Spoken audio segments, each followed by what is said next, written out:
10 भाभियों की इकलौती ननंद। हे भगवान, सृष्टि तू अभी तक यूं ही है। जल्दी जा, तैयार नहीं होना है तुझे। तेरे भाइयों की आज बारात जाने वाली है और तू है कि। हाँ माँ, बस हो रही हूँ। एक तो 10-10 भाइयों की शादी है, सारा काम मुझे और आपको ही देखना पड़ रहा है। मैं तो थक गई हूँ माँ। ये थकान बस आज की और है, फिर तो तेरे भाइयों की शादी हो जाएगी तो तेरी 10-10 भाभियां आकर सारा घर संभाल लेंगी। हाँ माँ, मैं तो एकदम से 10-10 भाभियों की ननंद बन जाऊंगी। पता नहीं वो मुझसे कैसा बर्ताव करेंगी। माँ, वैसे ननंद अपनी भाभियों से कैसे पेश आती है? तुझे इसकी चिंता करने की जरूरत नहीं है, बस जैसी तू है वैसी ही रहना।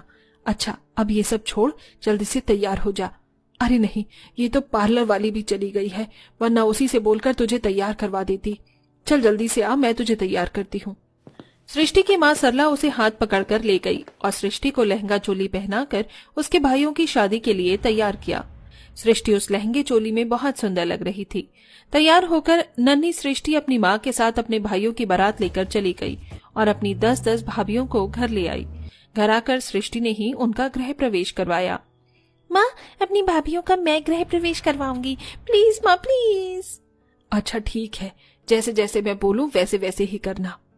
सृष्टि ने अपने छोटे छोटे हाथों से आरती की थाली पकड़ी और अपनी भाभियों का गृह प्रवेश करवाया। सृष्टि को देखकर उसकी 10 की 10 भाभियां बहुत ज्यादा खुश हो रही थी। घर के अंदर आने के बाद सृष्टि ने अपनी सभी भाभियों से बैठकर बातें की। सृष्टि, तुम हमारी इकलौती ननंद हो? हाँ, मैं आपकी इकलौती ननंद हूँ और आपको मेरी सभी बातें माननी होंगी। बिल्कुल क्यूटी पाई, तुम कितनी प्यारी हो सृष्टि। अच्छा, हमें अपने बारे में कुछ बताओ कि तुम्हें क्या पसंद है और क्या नहीं। हाँ जरूर भाभी, आपको पता है शादी की तैयारी में मैं और माँ दोनों बहुत थक गए, इसलिए मुझे घर के काम करना बिल्कुल पसंद नहीं है। हाँ, लेकिन मुझे खाना बहुत पसंद है। आपको क्या क्या पसंद है?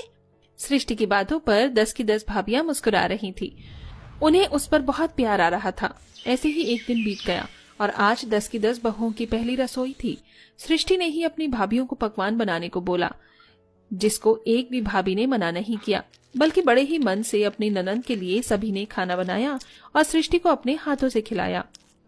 ऐसे ही देखते समय बीतने लगा और साल गुजर गए। अब सृष्टि 20 साल की हो चुकी थी। साथ ही वो अपनी भाभियों की आज भी चहेती ननंद ही थी। 10 भाभियां उसका बिल्कुल अपनी बेटी की तरह ख्याल रखती थी। भाभी, मेरा कॉलेज का बैग कहाँ है?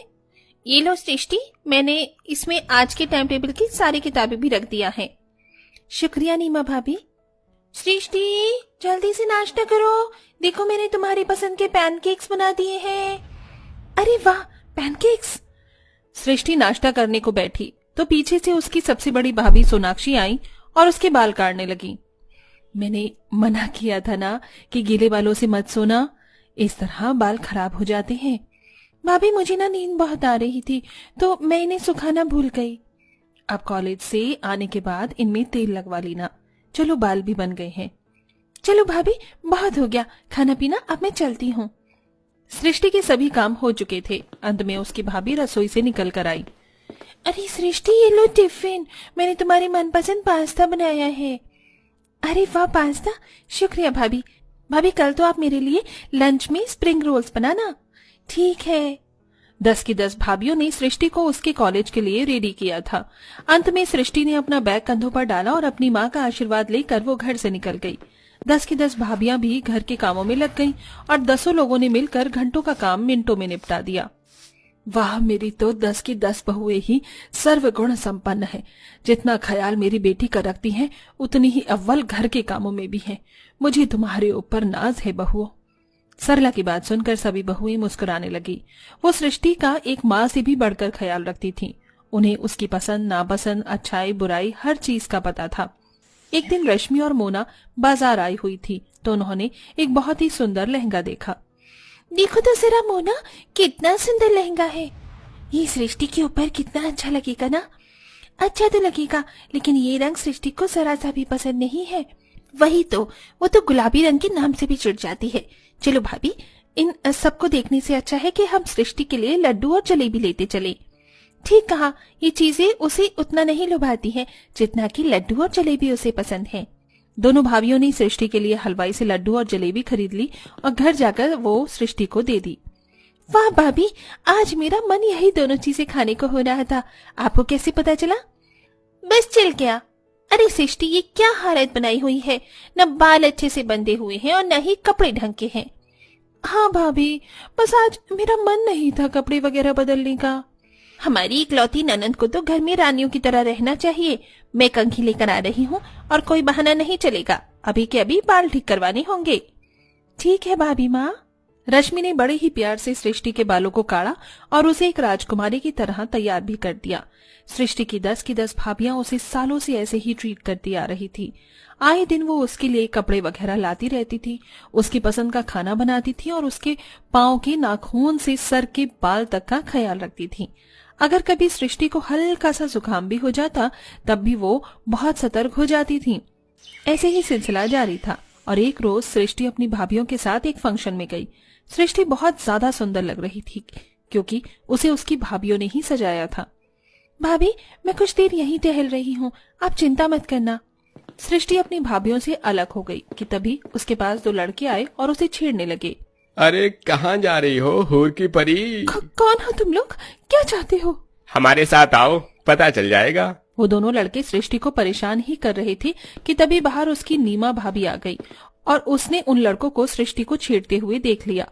ये देखते ही नीमा का पारा चढ़ गया और वो अपनी जूती को उतारकर उन लड़कों के पास पहुंची।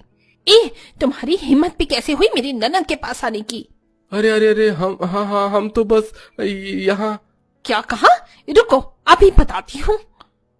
भाभी, इन्होंने मुझे छेड़ा। हाँ सृष्टि, इनकी तो अभी मैं क्लास लूंगी। नीमा उनके ऊपर भड़कने लगी। आवाज सुनकर बाकी की 9 भाभियां भी निकल आई और सृष्टि को रोता देख वो सब कुछ समझ गई। सृष्टि की भाभियां उससे बहुत प्यार करती थी। उन्होंने उन दोनों लड़कों को घेर लिया। आसपास के लोग उन्हें शांत कर रहे थे। अरे बहनों, इतना गुस्सा मत करो। क्यों ना करें हम गुस्सा? इनकी हिम्मत भी कैसे हुई हमारी ननंद के पास भी आने की? अरे बहन जी, हमें माफ कर दो, हमसे गलती हो गई, आइंदा ये हरकत दोबारा नहीं होगी। वो दोनों लड़के हाथ जोड़कर माफी मांगने लगे। 10 भाभियां गुस्से में तो बहुत थीं, लेकिन उन्होंने उनके एक एक चमाट लगाकर वहां से उन्हें भगा दिया। 10 की 10 भाभियां अपनी ननंद के लिए हमेशा खड़ी हुई थीं और आज की घटना ने तो ये साबित भी कर दिया था कि उन्हें उससे कितना प्यार था।